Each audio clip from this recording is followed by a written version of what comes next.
আলাইকুম ওয়া রাহমাতুল্লাহ। সম্মানিত আজকের এই মহতী অনুষ্ঠানের সম্মানিত সভাপতি আমার শ্রদ্ধেয় মামা এবং প্রবীণ আওয়ামী লীগের সিদ্ধিরগঞ্জ থানা আওয়ামী লীগের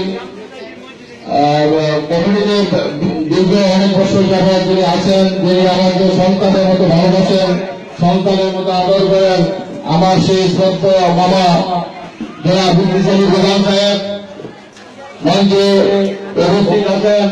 আমি যেহেতু বলতেছি আমাদের মসজিদের ইমাম সাহেব, শ্রমিক লীগ সিদ্ধিরগঞ্জ আদমজীব আঞ্চলিক শাখার সহসভাপতি আলহাজ মুজিবুর রহমান প্রধান, সিদ্ধিরগঞ্জ থানা আওয়ামী লীগের সম্মানিত সহসভাপতি আফসারউদ্দিন আফসার ভাই, মঞ্চে আছেন আমাদের ভোক্তা ইউনিয়ন আওয়ামী লীগের সমাজ কল্যাণ বিষয়ক সম্পাদক আমার শ্রদ্ধা বড় ভাইয়ের বন্ধু আমার বড় ভাই জনাব সিরাজুল ইসলাম সিরাজ ভাই, মঞ্চে আছেন আমাদের ওয়ার্ড আওয়ামী লীগের সংগ্রামী সভাপতি জনাব আলহাজ আনোয়ার হোসেন সাহেব, আছেন আমার শ্রদ্ধা বড় ভাই আলহাজ সফর আলী সাহেব, আছেন আমার বিভিন্ন সময় যিনি আমাকে সামাজিক কাজকর্মে এবং বিভিন্ন রাজনৈতিক কর্মকাণ্ডে আমাকে যিনি বারবার উপদেশ দেন, উৎসাহিত করেন, প্রেরণা দেন, তিনি সেই আমার সত্য বড় ভাই আব্দুর রশিদ কাকারের ভাই। মঞ্চে আছেন আমাদের আলহাজ রফিকুল শিকদার, বীর মুক্তিযোদ্ধা সাধারণ সম্পাদক মুখলেসুর রহমান, জালাল হোসেন, যিনি কিছুক্ষণ আগে আপনাদের সঙ্গে অনেক মূল্যবান বক্তব্য রেখে গেলেন, জানাময়ী বক্তব্য রেখে গেলেন। আসলে উনি যতটুকু বলেছেন আমি ততটুকু হতে পারেনি, চেষ্টা করতেছি। উনি আমাকে সম্পূর্ণ প্রেরণা যোগাচ্ছে বিভিন্ন সময় বিভিন্ন জায়গায়।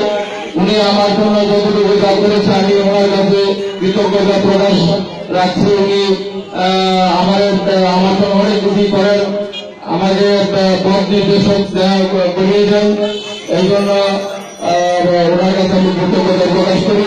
সামনে আছেন আমাদের ভাই বলি মাদ্রাস সাহেব, আলহাজ ইব্রাহিম সাহেব, আমাদের সিদ্ধিরগঞ্জ থানা স্বেচ্ছাসেবক লীগের সহসভাপতি বাইজুল আহমেদ সাহেব, আলহাজ জন্মিয়া সাহেব, নিজামাবাদ, ওখানে আছেন আমাদের যুবলীগের মিজান সব, সুরাত, রবি, ছাত্র নেতৃবৃন্দ যারা আছেন সবাই আসসালামু আলাইকুম।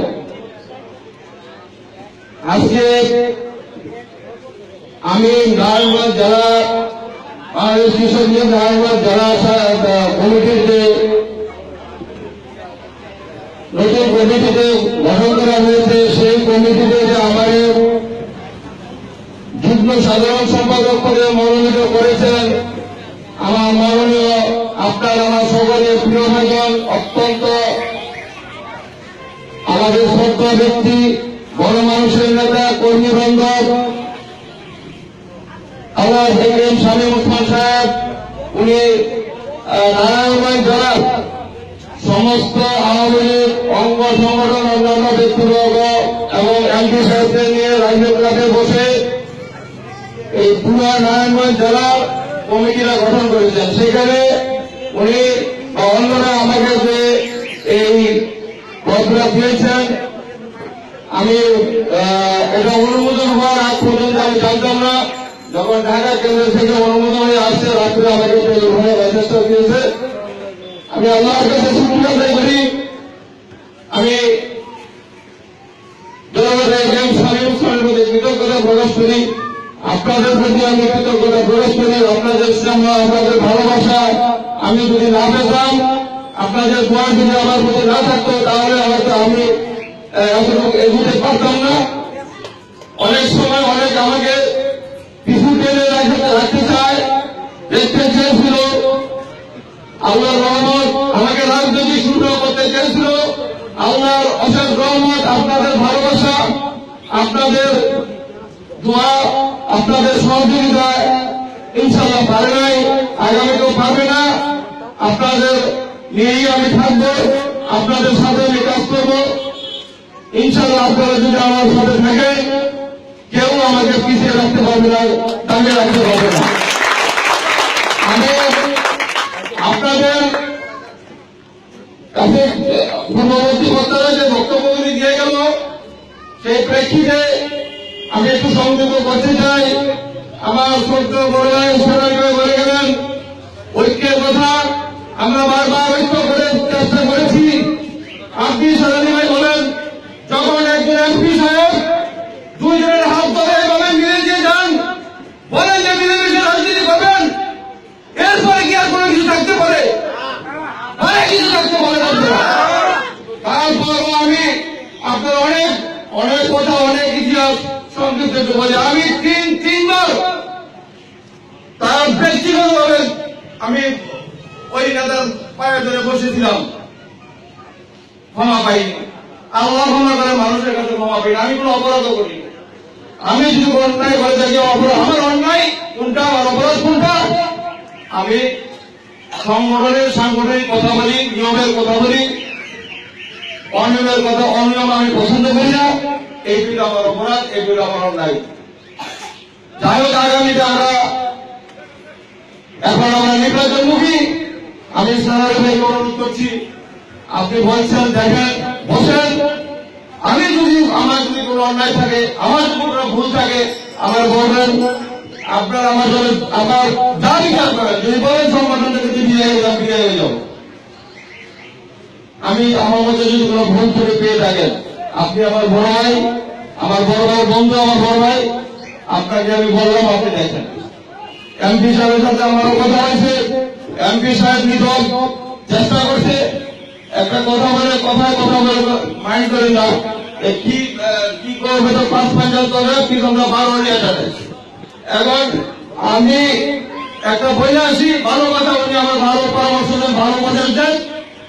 কিছুদিন পরে গিয়ে আবার কে বা কারা যাই না বইলা আমার উঠে গেল। তিনি ঝালপুরিটা নিয়ে 9 নং ওয়ার্ডটা নিয়ে একটা বিপদের মধ্যে আছেন। 9 নং ওয়ার্ডের মধ্যে আমরা কোনো কমিটি পেয়েছি না, শুধু আমাদের দ্বন্দ্বের কারণে। ছাত্রলীগ পাই না, যুবলীগ পাই না, শ্রমিক লীগ পাই না, কৃষক লীগ পাই না, কি বলে স্বেচ্ছাসেবক লীগ পাই না। কেন পাই না? একই কারণ, সবার সাথে আমি যোগাযোগ করছি, বলে যাবো এখন দলকারী গন্ডগোল। এই গন্ডগোল সমাধান করে ইনশাল্লাহ আমরা কমপ্লিট করে দেব। এখন আপনি বসেন, এমপি সাহেবকে নিয়ে বসেন, থানা মহানগরের নেতৃবৃন্দ আছে, ওনাদের নিয়ে বসেন, আমরা বসি। জনগণ বলবে, তৃণমূল পর্যায়ে যে সমস্ত আওয়ামী লীগের লোকজন আছেন, যারা আওয়ামী লীগের জন্য নিবেদিত প্রাণ, আওয়ামী লীগের ভালোবাসা নৌকায় ভোট দেয়, তাদেরকে নিয়ে বসেন, আমার কোনো আপত্তি নেই।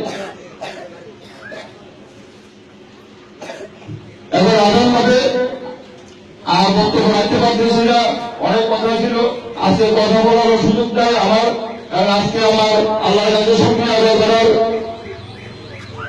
সময় এবং আপনাদের প্রতি কৃতজ্ঞতা প্রকাশ করার বিষয়। যাই হোক, সবার প্রতি কৃতজ্ঞতা প্রকাশ করে, সবার সুস্বাস্থ্য কামনা করে, সবার কাছে দোয়া আছে এবং আগামী দিনে আপনাদের সাথে মিলেমিশে যাতে আমরা কাজ করতে পারি সেই সহযোগিতা করবেন, সেই পরামর্শ দেবেন। তাড়াতাড়ি আমরা যাতে নির্বাচন করে হয়ে যেতে পারি। আমার কোনো ভুল ত্রুটি থাকলে আমাকে ভুলগুলো ধরিয়ে দেবেন, আমি সংশোধন হয়ে যাব। জয় বাংলা, জয় বঙ্গবন্ধু, সবাই ভালো থাকুন। আল্লাহ এখন দোয়া হবে, সবাই ধৈর্য সাথে বসুন, দোয়া করে আপনার ই হবে, তোমার